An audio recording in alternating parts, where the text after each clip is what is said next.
provoca la reacción de Rusia? ¿La provoca Estados Unidos sabiendo que quizás era inminente el ingreso de Ucrania a la OTAN?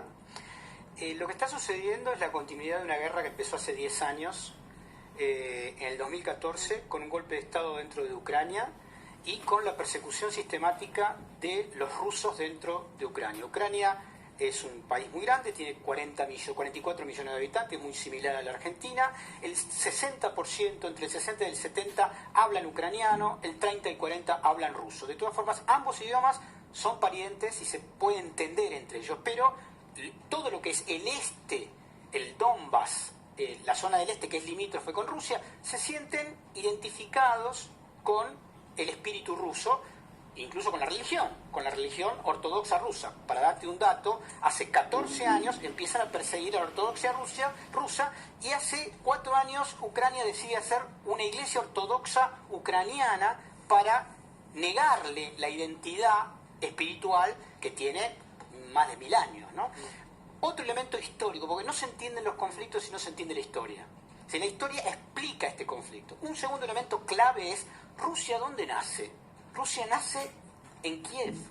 El primer estado ruso se llama el Rus de Kiev en el siglo IX. O sea, si no se entiende esto, no se entiende nada. Es decir, Rusia, la primera vez en la historia que Ucrania es independiente es en 1991.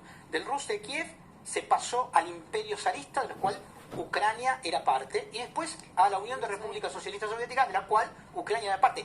Más aún, alguno que sepa de historia recordará, por ejemplo, a Nikita Khrushchev, que fue jefe del Estado soviético. Es ucraniano, era ucraniano, y su familia todavía sigue, su descendiente viviendo en Ucrania, en el Donbass.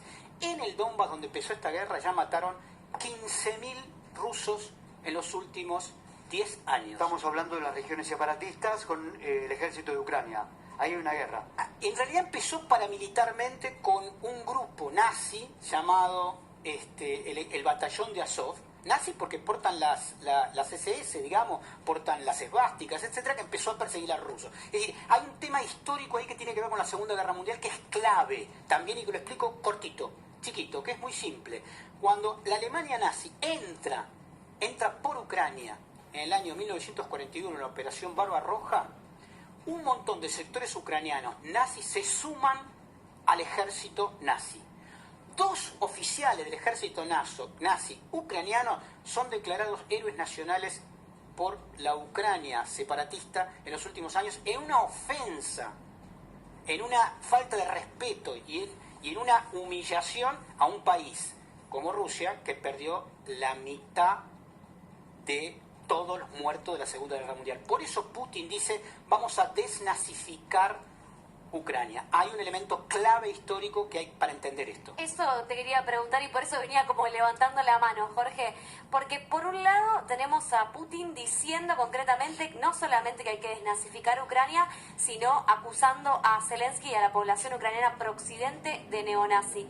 ¿Cuánto hay de extrema derecha? Porque tengo entendido, corregime si me equivoco, que en el Euromaidán, también esas protestas allá por 2014, también había mucho excombatiente de extrema derecha. Entonces, para entender un poco lo que es la sociedad ucraniana. Y por otra parte, vos dijiste y empezaste haciendo un revisionismo histórico necesario. ¿Es acaso, podríamos decir, Putin un nostálgico de aquella Unión Soviética antes del 91? No, yo diría que es más un nostálgico del Imperio zarista más que de la Unión Soviética. Es decir, Rusia incluía a Ucrania en aquel momento y es un continuador de Rusia, digamos. Él reivindica en todo caso esa historia que tiene que ver con, insisto, 1000 y pico de años, con una religión de Estado, que es la ortodoxia rusa, con el patriarcado de Moscú, con un idioma y con un país, esto es lo más importante para entender, que ha sido invadido 20 veces, ha peleado contra Japón en Manchuria, ha perdido 2 millones de personas, ha perdido 30 millones en la Segunda Guerra Mundial, invadido por Napoleón.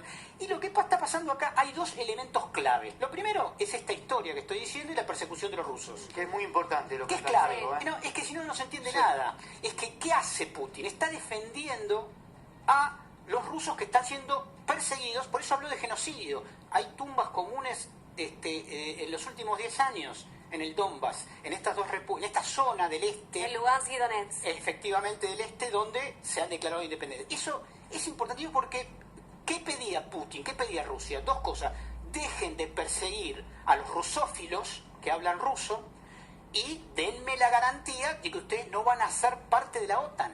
Y este es el segundo elemento clave, pero no se explica bien. ¿Por qué? Porque desde que dejó de existir la Unión Soviética, dejó de existir el Pacto de Varsovia, que era la contracara de la OTAN. Cuando Gorbachev se va a Alemania y acepta la unidad alemana, se hace un compromiso de que iba a desaparecer la OTAN, porque ya no tenía sentido, no existía más el Pacto de Varsovia, no existía más la URSS, no había más un problema ideológico. Bueno, desde ese momento hasta hoy hay 15 nuevos países, todos curiosamente rodeando a Rusia. 15 nuevos países. Ucrania era el 16. Putin dijo, hasta acá llegamos. Esa es la debilidad que huele Putin, ¿no? A la hora de tomar esta decisión. Sí, yo no sé, la verdad es que esto tiene que ver con un tema geopolítico en la relación Estados Unidos, China, Rusia. Rusia renace de sus cenizas luego de un suicidio colectivo de la disolución de la URSS, que perdió un tercio de su territorio, entregando independencias, todo el sur, entre ellos a Ucrania. Todo, porque Azerbaiyán, Turkmenistán, etcétera, son ex repúblicas socialistas soviéticas. Eso se termina. En los últimos 20 años, Putin moderniza las Fuerzas Armadas, vuelve a desarrollarse tecnológicamente y dice, nosotros somos un actor que merece respeto y no vamos a aceptar que se nos siga amenazando con cohetes en la puerta de casa. Ucrania está a 5 minutos de un misil, Kiev, a 5 minutos de un misil de Moscú. No se puede aceptar. Jorge, pero... quiero dar un ejemplo clave a nuestro argentino. Sí. Nosotros dentro del territorio argentino está la OTAN, hoy, en Malvinas.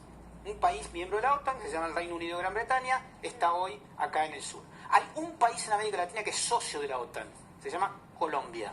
Vamos a suponer que en Argentina, Uruguay, Chile, Bolivia, Perú se suman a la OTAN y amenazan a la Argentina en el marco de tomarnos la Patagonia, etcétera, etcétera. ¿Qué hace Argentina frente a esa amenaza? O vamos a decirlo más fácil. Hubo una vez en la historia, hace 50 años, que hubo misiles soviéticos en Cuba apuntando hacia Estados Unidos. La crisis de los misiles en 1961. ¿Qué hizo Estados Unidos? Dijo, sacan esto porque invadimos, hacemos un desastre. Pero hagamos de cuenta que es México, Puerto Rico, Barbados, Cuba, todos apuntan misiles a Estados Unidos. ¿Qué va a hacer Estados Unidos?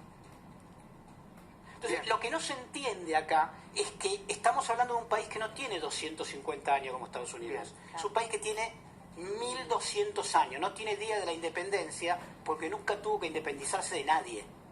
Es importante. Ahora vamos a continuar con la historia y con el presente de Ucrania y Rusia. Creo que